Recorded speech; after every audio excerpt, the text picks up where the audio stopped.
to The Real Ass Word. I'm your host, Allie from The Cheeky Clean, founder and CEO of a wellness brand focused on helping consumers live more conscious in a toxic ass world. Today is a huge day because, as you can see, we are live in our new studio. I mean, look around at this. It is so badass. If you guys remember, just a few episodes ago, I did a recording with Jen Rudolph, who is the owner of both Studio Muse and Proper Roots. She talked about Proper Roots being a space that she bought to kind of get back to her craft, away from where all of her stylists are doing their creations at Studio Muse, a space for her to create, for her to bring her clients to get back to doing what she loves best. And she purposefully bought a space that had a lot of room to. And when I tell you, I told her how I wanted a studio and I wanted a space, and she said, let's fucking go. I never in my wildest dreams imagined that just 2 weeks later, we would be sitting in this fucking beautiful room. Maybe one day we'll do a full tour. Go to my Instagram at thecheekyclean.com. I've been sharing a lot about this process. Everything is soundproof. We have mics. We have video.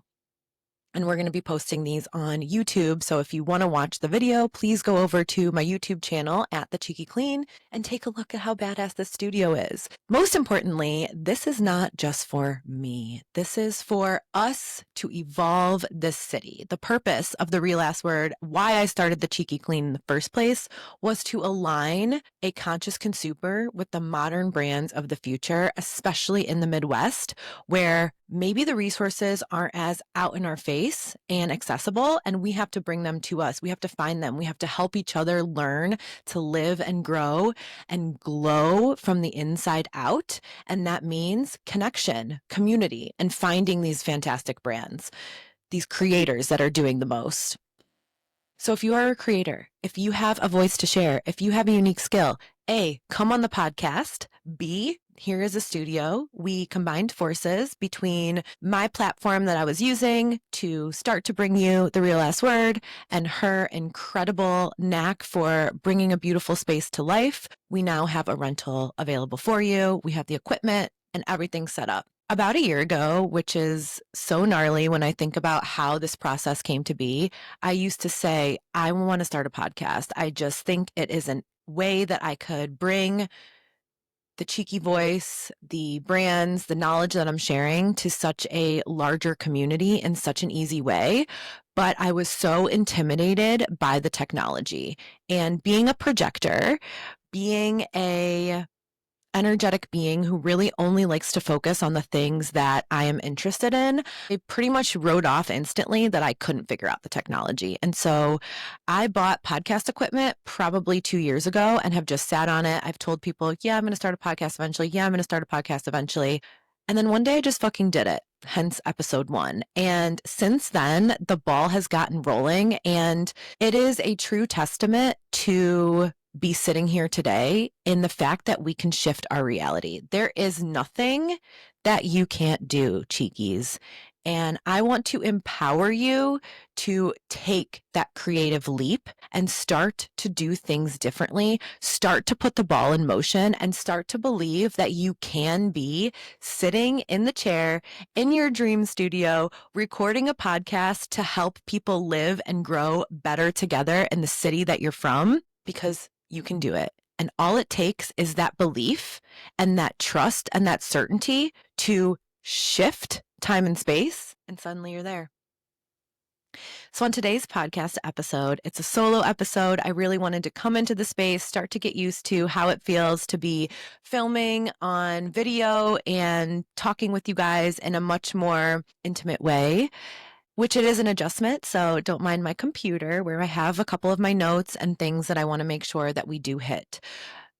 Also my iPhone video, which we're going to upgrade eventually, but as we say, we got to start somewhere, right? So today we are going to just shoot the shit, which is my favorite thing to do, is be a real raw ass bitch and talk to you guys about where I'm genuinely at in this process of evolution. So much has changed for me. I was with my friend yesterday. We went golfing and she said, I've seen you shift realities probably 6 times in the last few months. And that is the coolest thing because I felt so stagnant for so long and so stuck and so feeling this pain or pang inside of me that I wanted to bring something to the world, do more creative things outside of just this hustle that I was achieving in my corporate job. And as of lately, I've really dialed that in to a couple pillars, 4 to be specific, on ways that have helped me take a look at my life and say, okay, how can I really shift and do this more quickly? Something that won't take me 14 years in a job that maybe isn't in full alignment, but maybe it will take an instant to make a shift. First, we have to become aware of it. So challenge is a gift, first and foremost. We cannot grow and evolve unless we are truly in a space where we're being tested. Comfort is not powerful. And that's it. I spent so long of my life, especially after losing both my parents, feeling like I was cursed. This curse energy, this victim mindset energy is like carrying around sand weights through life and expecting that you're going to be able to swim higher. And it is just not possible. It doesn't matter how spiritual you are, how soulful you are, how many tarot cards you're pulling, how much of your astrology you're reading. If you do not wholeheartedly believe in the future that you're going towards and believe that the challenges that are put in your path are meant for you to evolve higher, and you're not throwing yourself into that uncomfort to try and overcome, if you're resisting, you are staying. And that's been the biggest lesson for me, even over the last couple months. So I wanted to talk about that today. I want to talk about cleaning up, detoxing our life from the inside out, outside of just the food that we eat, although physical is a part of this, but it's energetic, it's fiscal, it's physical, and it's spiritual. And these are the 4 pillars that we're going to focus on and talk about today and give you tangible ways through some of my experience, some of yours that you've shared with me, and resources that I'm finding to help collapse time and space and start to shift my fucking reality in powerful ways. And when I tell you guys, I've never been more energized by life than I am right now, despite the unknown that I am living in, that's when you know things are changing. And it's so fucking cool. The light is not something that we find. The light is something that we become. And with that, let's get it.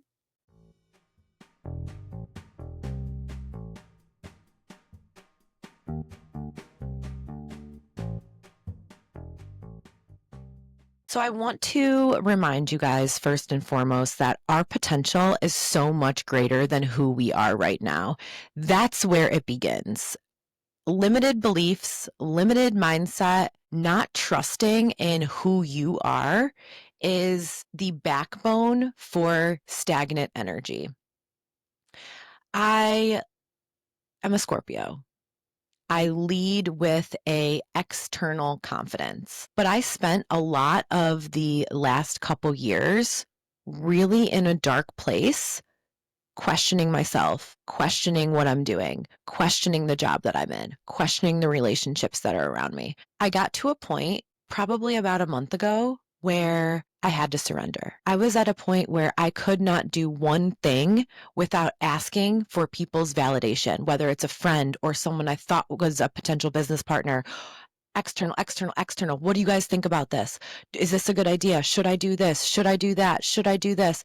Pulling in 100 different directions, pushing. Finally, I surrendered. I went on a walk and I asked I asked my angels, I asked my guides. I talked out loud. Prayer is a powerful technology. Whether you believe in a higher power or not, prayer and putting out verbally into the universe the change and the desires that you have to change will shift this energy and start to bring momentum into your world. Maybe that sounds woo-woo, but I'm telling you guys, go read every ancient text you can find. This shit is real and it works. And it really is just about shifting your mindset. So I go on this walk and I'm talking out loud. My neighbors are probably like, who is this girl that just walks her dogs and speaks out loud to herself? But I'm that bitch. And I said, show me how to change. Show me how to change to become the vessel to allow my infinite potential to come through me. Show me how to change. Not the way that I was taught to pray growing up, which is, please give me this, give me this, give me this. No, show me how to change so that I can be ready to receive. And that is what it's about. It's about changing ourselves, changing our vibration so that we are ready to receive that higher version of ourselves. No matter how much you want the things that you want, if your vibration, if your body, if your energy is not there yet, it's delayed. And it doesn't matter how great of a person that you are. But how do we lift the veils of illusion? How do we escape the comfort to truly grow? For me, after that walk, I kid you not, 3 hours later, my eye was swollen.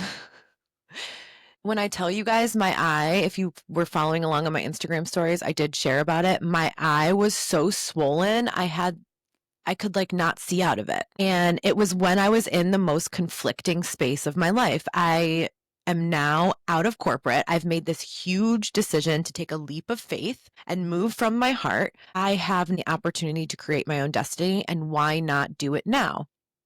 So I took this leap of faith and I promised myself I am not going to get caught up in the hustle that is a grind without purpose. I'm going to move from my heart. I'm not going to get jerked in 100 different directions. And guess what? I found myself with a swollen eye getting jerked in 100 different directions. I was doing the most and I had to take a serious inventory. And this swollen eye, believe it or not, kind of shook me from the inside out and made me say, what am I not seeing? Here I am asking to be shown, and now I have lack of vision in my eye. What am I not seeing? I was not seeing what was right in front of me. I wasn't seeing how hard and forceful I was pushing on some of these things in my life without realizing that pushing that hard does not equal flow. Flow comes from ease. It comes from maximum energy. We do have to put the output out, but in a way that is in alignment.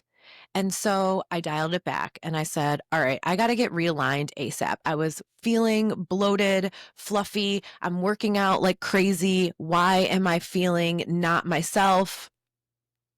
I'm hustling creatively so hard. Why am I feel like the ball's not moving forwards?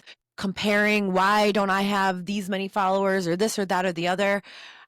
Can I do this? Questioning everything. The first thing I realized was I wasn't trusting myself and I needed to get back to that trust. And I like to write down, okay, here's what I want and here's how I get there. And how can I put this in a way that's tangible so that I can start taking steps towards change. I read a lot of books. I study a lot of things. I listen to a lot of podcasts. Now it's time to apply these in a way that is feasible for me to start evolving alongside them. It's time to stop just studying and start embodying. And that's how I came up with these 4 pillars: energetic, fiscal, physical, and spiritual. These were the 4 areas that I felt I absolutely needed to grow and change in and evolve in, and more so adjust my vessel so that I could get to that higher level in those spaces. And so we're going to walk through what those look like and how I'm making some of those changes. First and foremost, energetic. We should do a whole podcast on energy. I'll have my Reiki master and close friend come on the podcast. She actually doesn't practice Reiki anymore, but she is the most intuitive soul that I know. And she is my guiding light. She helps keep me grounded when I'm off running mentally. She brings me right back, reminds me to sit still, that everything happens from within. But energy itself is something that all of us humans contain, and we don't look at it like we do the 5 senses. But every person we're around, everything that we're doing, piece of social media that we're consuming, everything that crosses our movie on a day-to-day basis is either draining our energy or enlightening our energy. I've been reminded a lot lately of this quote, your circle is either your circle or it becomes your cage. And as someone who is self-aware enough to know that one of the soul corrections I have in this life is to overcome attachment, that was a big part of my grief process. I was very attached to my mom growing up. And I almost knew at a young age, deep down inside, that that time was not infinite. I knew it was finite. I used to cry when I was little because I didn't want to grow up and go to college and be away from my mom. And this attachment wound is something that I came, I believe, into this earth with.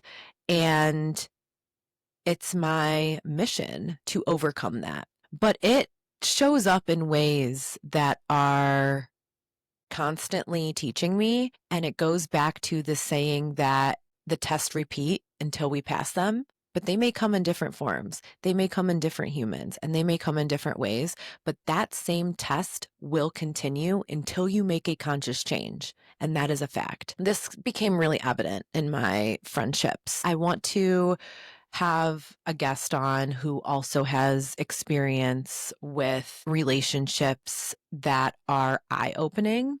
I hesitate to use the word toxic when it comes to relationships or narcissist when it comes to relationships, because the more that I've studied and learned from an energy standpoint, I think whoever we are allowing into our aura is because of the energy that we're giving out.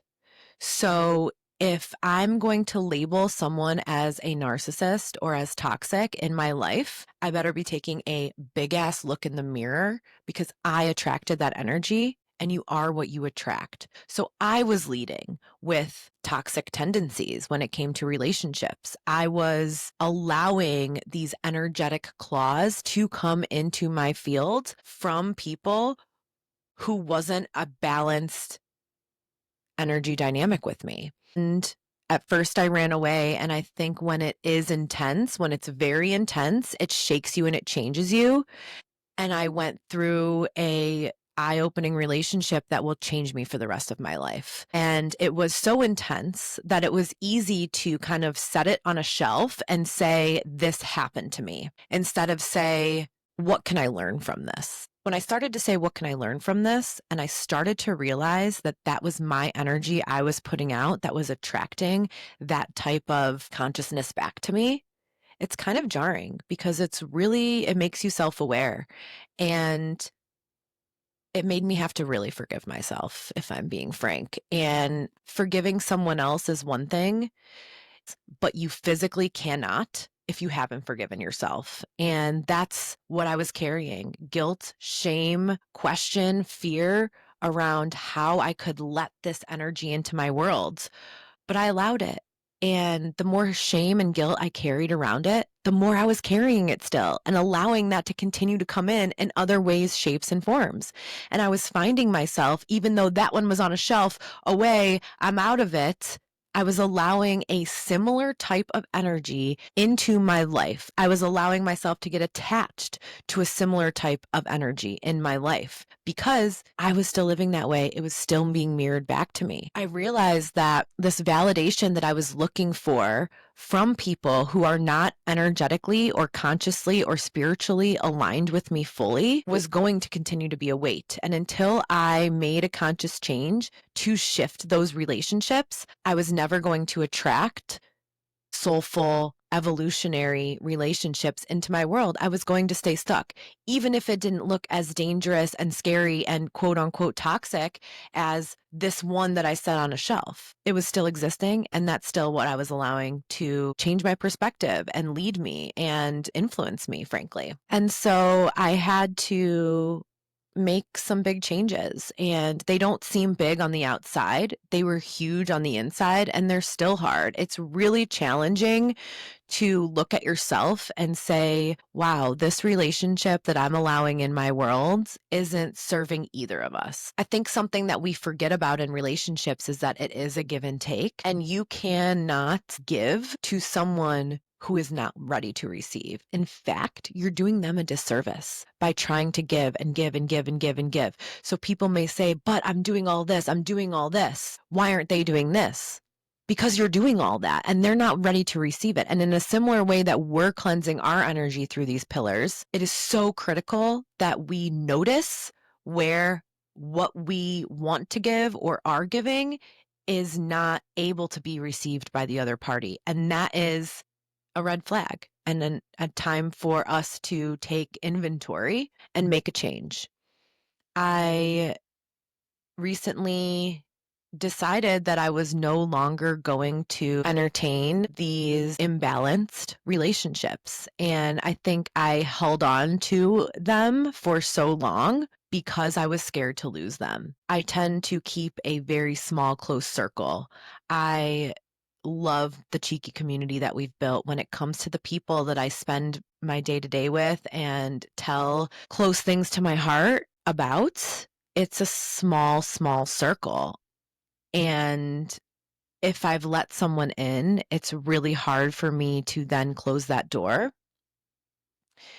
And it's back to that attachment wound that I talked about that I came into this world with. And so for years, I said, well, I don't want to lose the friendship. Well, even though this doesn't feel right, maybe I should do this because I don't want to lose the friendship. And making these every time that I was putting myself in the aura of a relationship that wasn't in alignment, I was betraying myself. And that betrayal continued to eat away at me. And I was finding myself more lost and more shameful and carrying an even bigger weight than when I was in that shelved relationship. And it was all coming back. And even crazier, as I was noticing that some of these friendships that seemed innocent were misaligned, it made space for that shelved relationship to keep knocking. And until I made a conscious change to say, I'm not putting myself in the same situations. I'm making a change. I'm doing something different, no matter how much loss that comes with, all of that baggage stays. So I recently made a change and I said, you know what? It would be maybe easier to have this person's help and support or consult them on things. But is that level of consciousness something that's in alignment with me? Do I really want to give based on what they're giving? Are they ready to receive? No. And in fact, if I'm a good friend, I was doing more of a disservice to them by continuing to give. So, yeah, honestly, even right now, it makes me sad. It makes me really sad that there has to be a break in the friendship for now. But it was in a beautiful and loving way. And every time that I do a meditation, a metta loving kindness, where we exude loving kindness out into the world, I think of them and I wish love and happiness and growth for their vessel just as much as I wish it for myself. We actually can't give to anyone else unless we feel that way in ourselves. And oftentimes we'll find ourselves in misaligned relationships where we're not giving that to ourselves. So all of that energy that I was giving that way, I just started to give to myself. And I realized that protection I had for myself that I was trying to keep of I don't want to lose them or I don't want to get hurt. So I'm going to keep some people at a distance, even though it feels like it's a good relationship.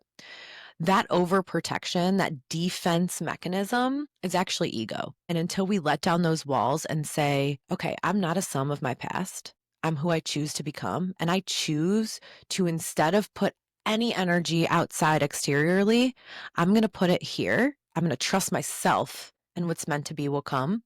Guys, when I tell you the shift is instant, I mean, aligned connections have come into my world that are so spiritually and energetically aligned beyond what I could have imagined. And it's a testament to the forgiveness that I've given to myself and the shift that I made. And this goes to friendships, relationships, business partners.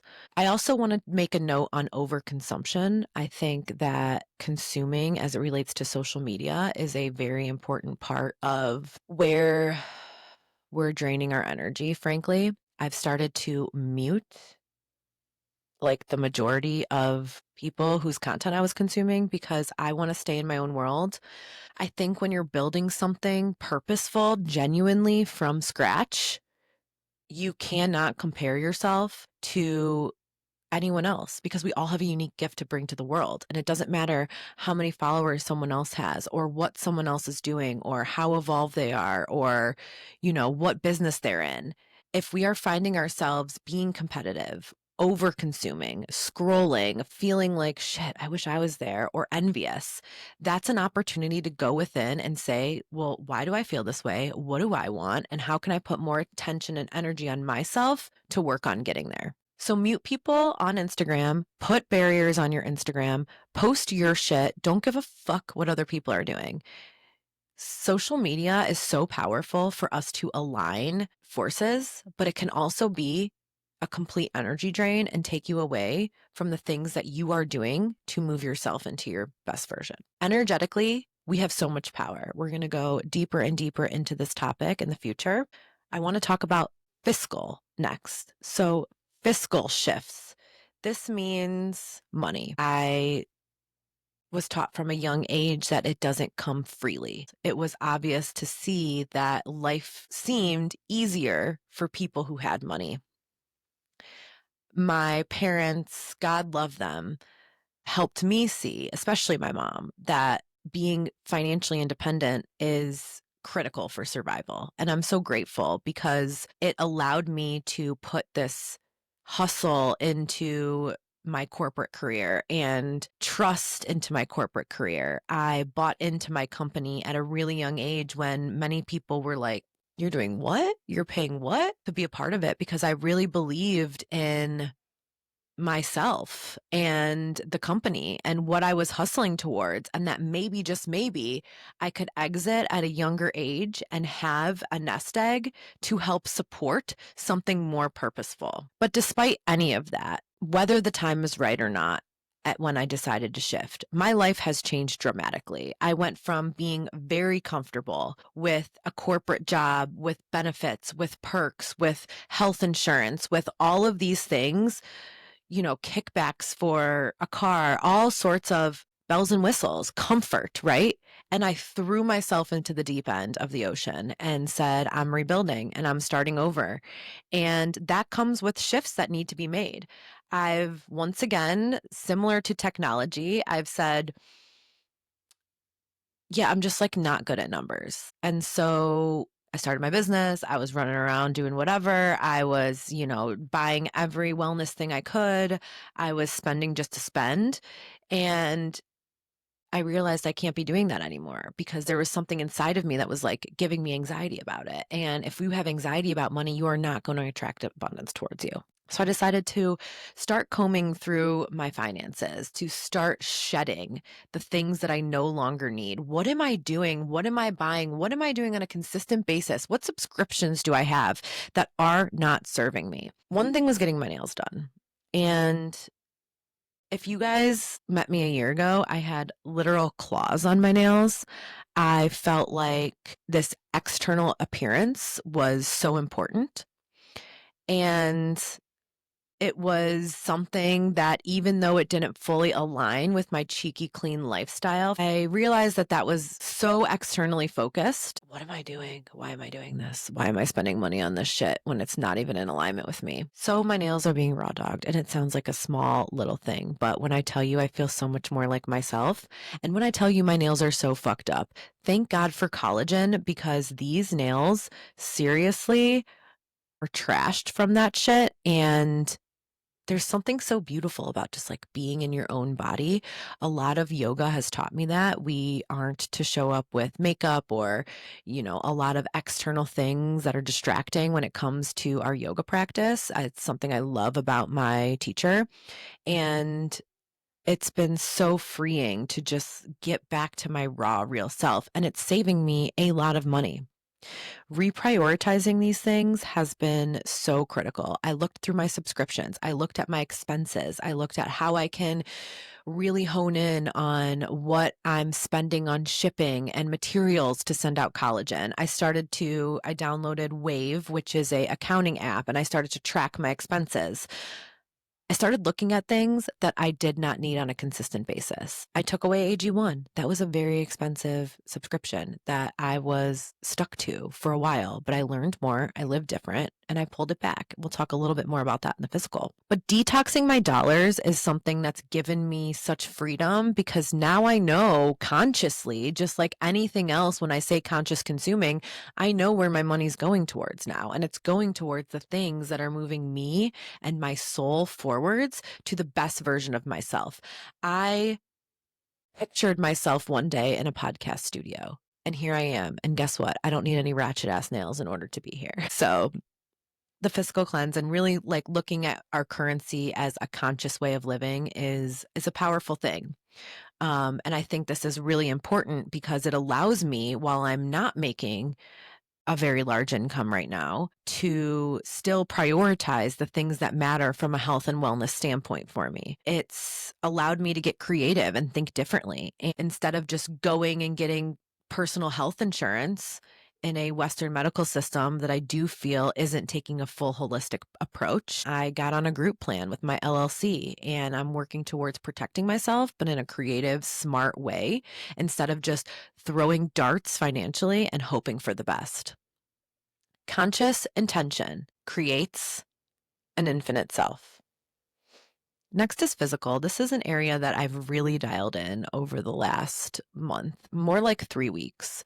I was working out so hard and, rushing to do this, rushing to do that, all these things. And I was not eating anywhere near enough food, enough of the right foods and at the right times, and specifically protein. And so, in all of the research that I've done, especially as a woman, proper protein intake, especially as it relates to our hormones, is so valuable and so important.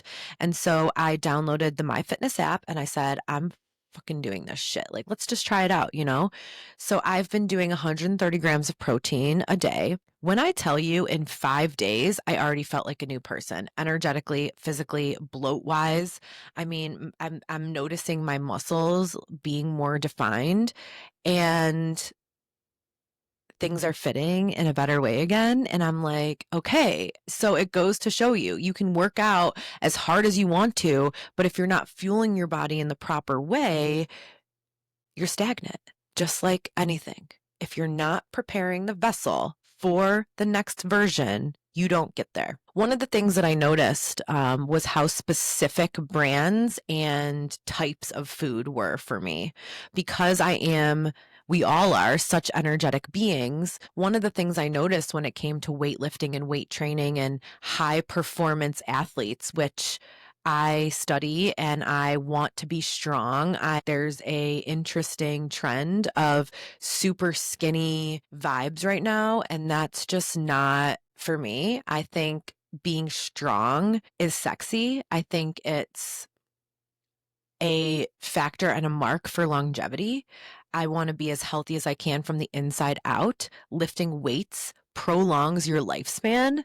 And I wanted to try and do it in a way where I could accentuate my curves and my strength. And studying high performance athletes, they really focus on the protein side of things too.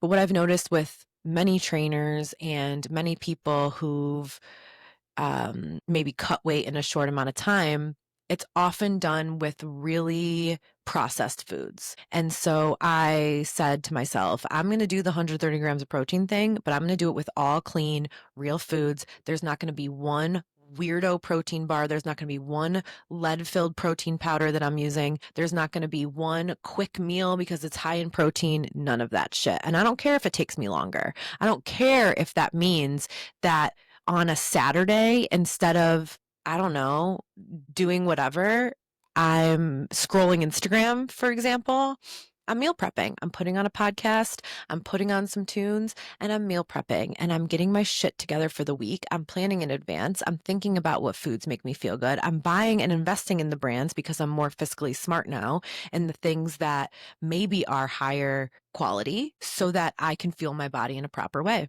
And what I noticed was how critical the type of meat is for me, as well as the fact that dialing back on the supplements was really powerful for me.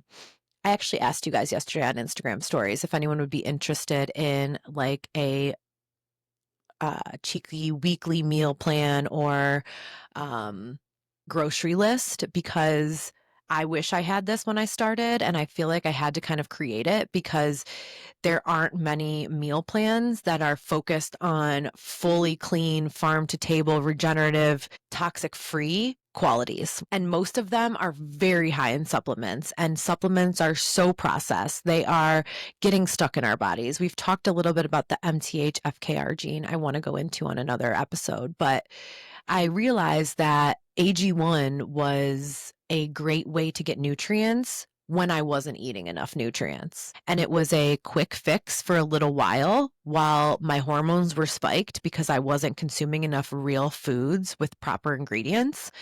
And it was like a Band-Aid, but eventually that Band-Aid doesn't work anymore. And I was finding myself bloated, energy low, not working with my stomach, similar to what many people have talked about. And I'm not sure if I carry the MTH FKR gene, but I know that there's a shitload of non-methylated fiber in AG1 and folate or fiber, and that it wasn't fueling me any longer in the same way that real raw foods were. So I dialed back on the AG1. I dialed back on my supplements completely.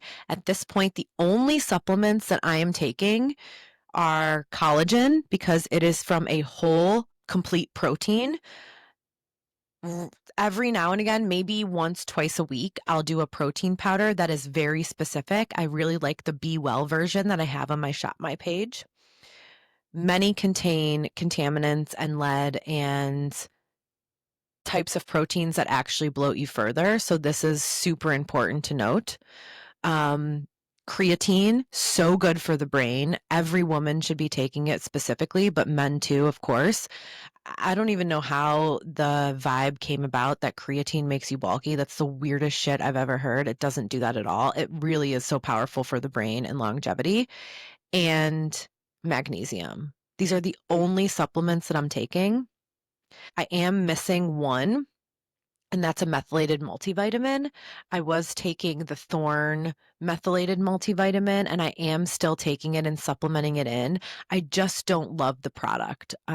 So I'm kind of in the market for a new version. So I'll keep you posted on that. But these supplements are really just added boosts to the nutrients that I'm already getting. And instead of prioritizing supplements that I was in the past, I started to prioritize the real foods that were going to give me all of those nutrients that were listed on the back of a greens packet, for example. So I'm starting with a celery juice with ginger in it. I'm starting with a clean protein, 30 grams for breakfast. I'm doing these things from real foods that are making me feel so much better. When it comes to the energy of the foods that I'm eating, especially meat, I noticed that the type of animal is really important for me. I was eating chicken at first when I started this, and it just like wasn't hitting for me energetically. This sounds crazy, but I was reading about the types of animals we consume. And I've talked about it before in that the way that they are treated in life and what they're eating and the way that they are exited from this life before they hit our table actually transfers an energy to us. So that's why always choosing a conscious source is so important. Cruelty-free, so important. Avoiding commercial meat, so important. Small farm, so important. But I was starting to notice that the types. So I was reading about how chicken tend to be weak, fear-based, kind of sketchy animals. And I was feeling like I was kind of consuming that energy, if it makes sense. Even if it was from a safe farm, the type of animal that it just wasn't vibing with me. Versus my body is craving bison right now. It is such a strong, stoic, grounded animal with a lighter energy, and something about that just feels so good in my body and makes me feel that way when I'm consuming it. So I'm really focused on clean sourced red meats, especially strong, powerful animals that are grounded in their energy bases to fuel my body. And I've completely deprioritized chicken, and I'm doing a lot of salmon. It's really, really good for you from the inside out. Wild caught seafood, shrimp, and local sourced red meats, and force of nature, bison, elk. So honestly, there's so many more specifics when it comes to a grocery list. I'm kind of getting, far into the episode at this point. So maybe I'll publish that for us. A lot of you guys answered the poll that you would be interested in like a guide that you could pull up on your phone with the brands, the types, where to buy them, and exactly what to buy for breakfast, lunch, and dinner. I've been doing breakfast, lunch, dinner, snacks throughout the day, and I'll do a bone broth at night before bed. It's funny because now that I am eating enough protein, it's like my body will I'll know. Before, I got so used to just having this emptiness in my stomach that I would kind of like get lost in creative work and not eat for the day and then just eat one big meal at the end of the day. And no wonder I wasn't feeling myself. Now it's like my body tells me pretty much every 2 to 3 hours, like, yo, time to eat some more protein again. And it keeps me sustained throughout the day. It allows me to work out in a smarter, better way. I've been shifting my workouts a little bit, adding in more yoga, which really keeps me grounded, lengthens, strengthens, supports me mentally, prepares the body for meditation, softens the hormones. Pilates, similar way, alongside a couple days of higher intensity weight training, heavy lifting. And I find that the balance between them allows me to balance alongside my hormonal changes. So maybe we'll go into that further with a trainer as well. And the last pillar is spiritual. People think that just because they're religious or celebrating religious holidays, that they're spiritual. And even myself, I think maybe I thought I was spiritual for a while, but until I actually embodied what it means to trust in a higher power, I wasn't. And I've been studying a lot of Kabbalah recently. Kabbalah is a spiritual technology. It is based on the Zohar, which is an ancient text. It's rooted in ancient Hebrew tradition, but it is more of a technology, like I said, to expand the vessel for change. It allows you to learn tools to become less reactive, to start trusting. When I tell you guys, the person that I used to be is not the same person that's sitting in front of you. I used to have a hot temper. I would, react and say things that I didn't mean. I would cut deep. I would allow whatever was happening in my external environment to shape the way that I showed up. And until I started to realize that everything that was happening in my external environment was a gift for me to learn from and to trust that it was for my betterment of evolving, I again was stagnant. So it's all about praying, trusting, and certainty. These are the things that I'm really focused on right now. And that starts within. Uncertainty creates such energetic instability. And if you have even the littlest bit of doubt, you will not evolve. You have to wholeheartedly believe in the desires that you want to bring into this world. And it is only that desire or that want for something, for some version of yourself, and the not needing, which is a certainty that it will happen, that you literally change your fucking reality.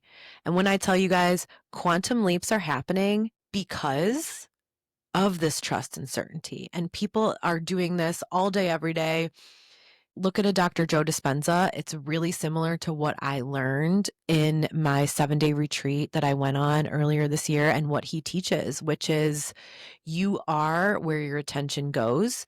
If you embody the energy and the certainty of what you want to become, you literally shrink time and space and you become it. It is true. It is facts. We are all put on this world for a specific purpose. And if you have a desire deep down in you, let me tell you right now, you're capable of it.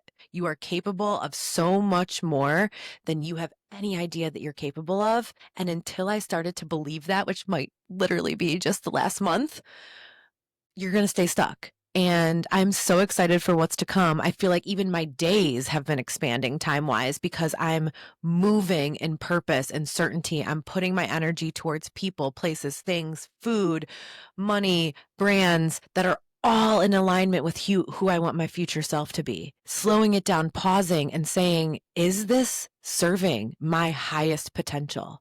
Is this enlightening me, or is this keeping me stagnant? Ask yourself that question before you consume, whether it's a friendship, whether it's food. Ask yourself that.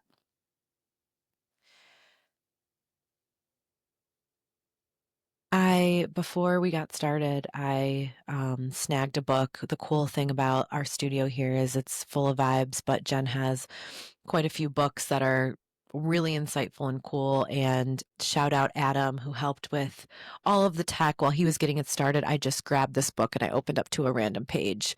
And I want to read that to close out the episode.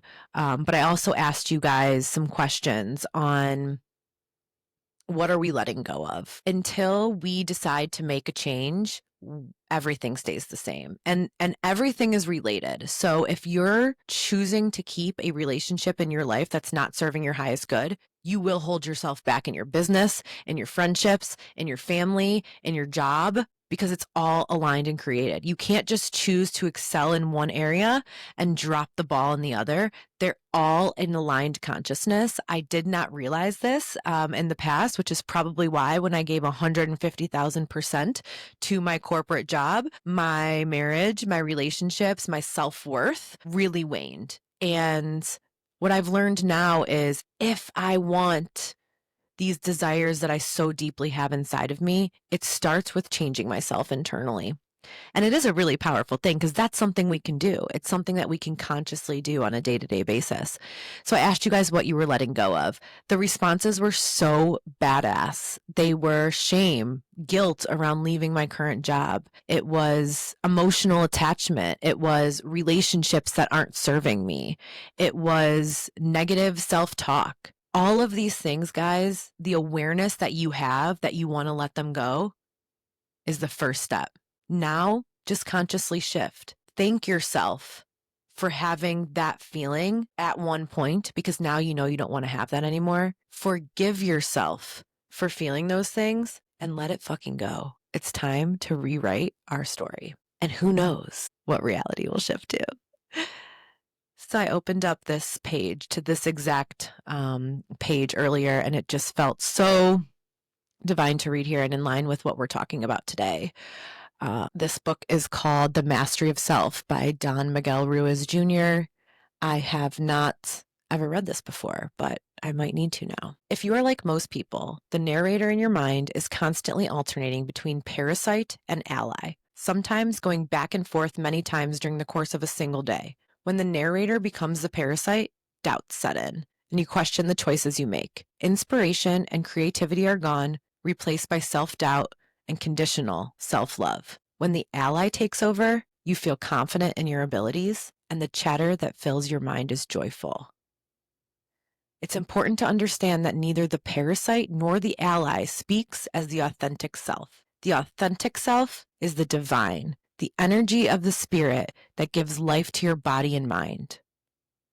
When you identify with the voice in your head, you confuse the narrator for who you really are, and you become its slave in the process. When the narrator speaks as your ally, you feel happy, and when the voice of the parasite takes over, you become sad or depressed. But as the master of self, you know that neither voice is ultimately you, as neither represents the whole of your authentic self. No words can adequately describe this power that you are, and consequently, any voice in your head is not actually you, despite its insistence to the contrary. I'll say it again. You are not your thoughts.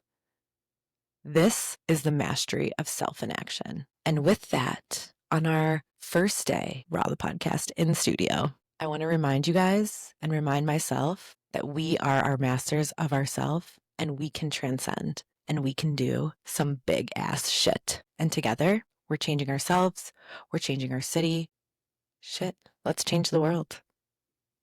With that, it's Raw the podcast. I'm your host, Allie. I'll see you next time.